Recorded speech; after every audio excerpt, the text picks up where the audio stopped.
Alright, g'day, hi and welcome. I guess I didn't charge my GoPros properly last night. Usually I have them out at 100% because they don't last long, right?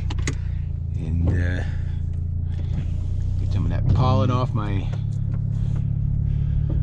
pollen on everything. It is so hard to keep things clean with pollen. It's like, just paint everything yellow. You know, just paint it yellow. Because it's going to be yellow anyway with the pollen. Yeah, my other camera was only at like 45%. I was like, I thought I charged it up better than that, so better charge it up better than that today. Well, today it's not supposed to, well, I won't even say it out loud. First you might hear me. But it's gonna be a long day today. I don't like leaving my buddy abandoned, so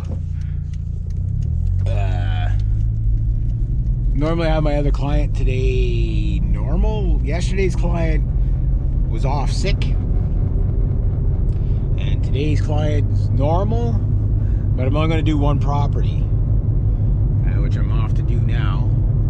It's a little bit early to do it because it rained so much yesterday. I'm just afraid that it's going to be like complete like super soaked at the bottom where I cut, because it's close to the water to begin with, and we got road workers here. Springtime, you got it's funny, for the amount of road work we get, you'd think there'd be no potholes left, but nope, there's always potholes. I'm gonna finish up those branches.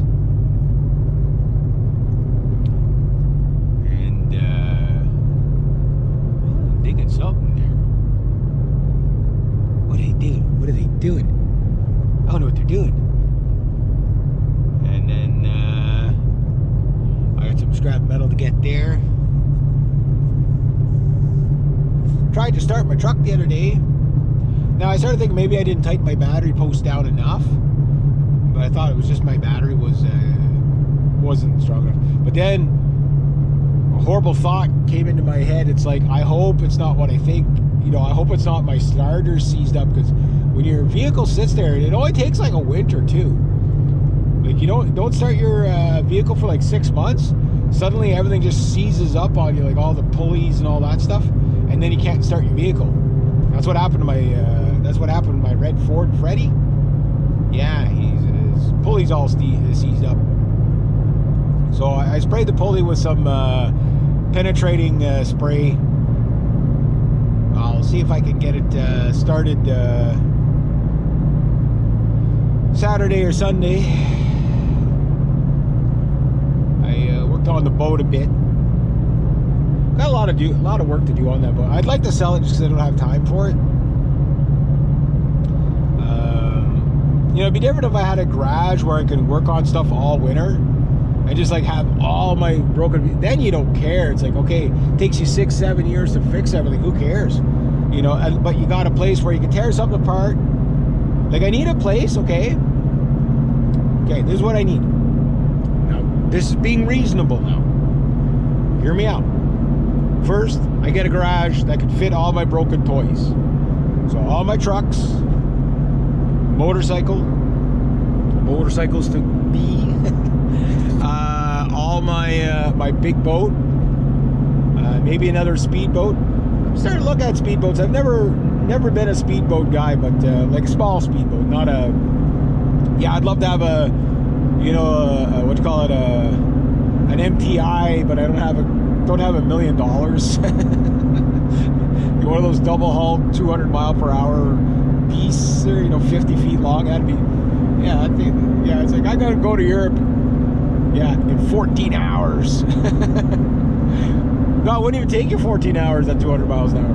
You can go from Newfoundland to Ireland in probably just about 13 and a half hours. I bet you that's what it'd take you. If you could maintain 200 miles per hour in a straight line. Not fight, well, I mean, the most current you're going to fight is 4 knots. You know, the Atlantic Ocean, I think the strongest currents are usually around 4 to 6 knots. You know, so like a 4 knot current will stop most boats, or be like the roughest ride ever, right? But when you can go 200 miles per hour, it doesn't really matter. You know, as long as the waves aren't big, you know, as long as the waves aren't too big, you can make good time. But anyway, yeah. So here's what I need. I need a big garage. Okay. Now this garage has to be guarded by drones, attack helicopters, guard towers with twin 50 calibers, a Bofus 40, you know, just in case, and Zug 57s, as well as Scud launchers and a Pitbull. Yeah, and yeah, okay, so that I can take something apart, okay. There'll be 18 levels of security, laser security, like in Mission Impossible, like that. So that when I take something apart and I have to leave it for 2 months, 2 or 3 months before I can work on it again, nobody moves the parts. That's why, like, I don't like to start working on something unless I can dedicate time to it, because if you don't get it back together in time, you know, like, it's amazing how many parts you lose waiting for parts, right? So yeah, but yeah, try to get the boat cleaned up before I repost it again. Gotta clean it. My pressure washers, they're kind of useless on it. I don't know if it's just, I don't have very good water pressure to begin with, but maybe that's part of the problem. Maybe it's just, you know, free pressure washers, you get what you pay for. I don't know. Maybe there's that too. The other one with the broken hose, I'm gonna see if I can swap them, because I think that pressure washer might be good.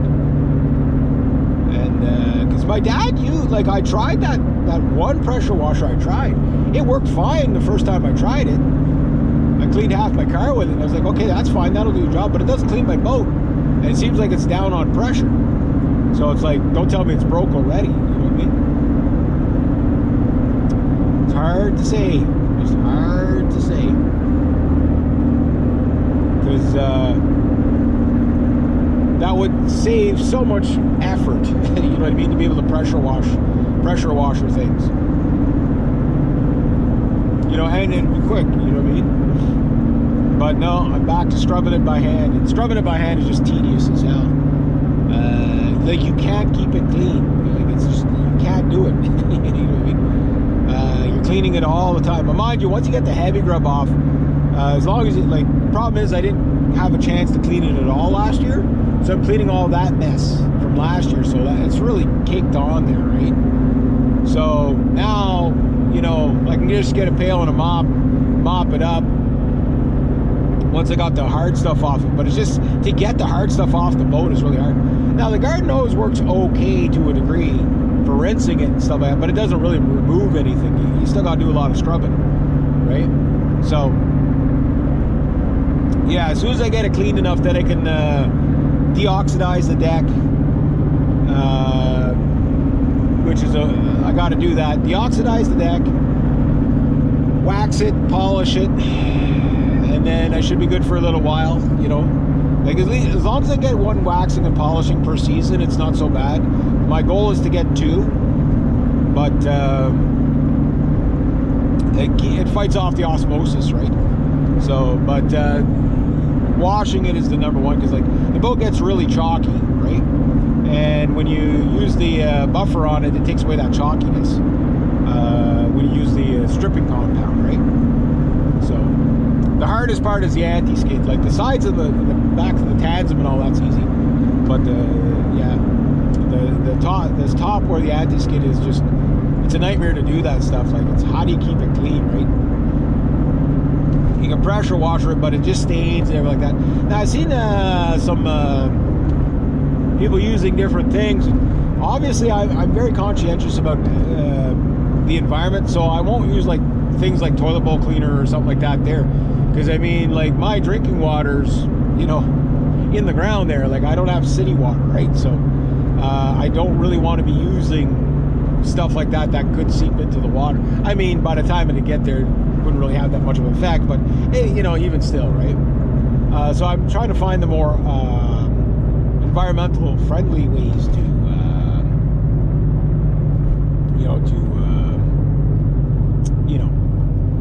get the boat cleaned up. Yeah.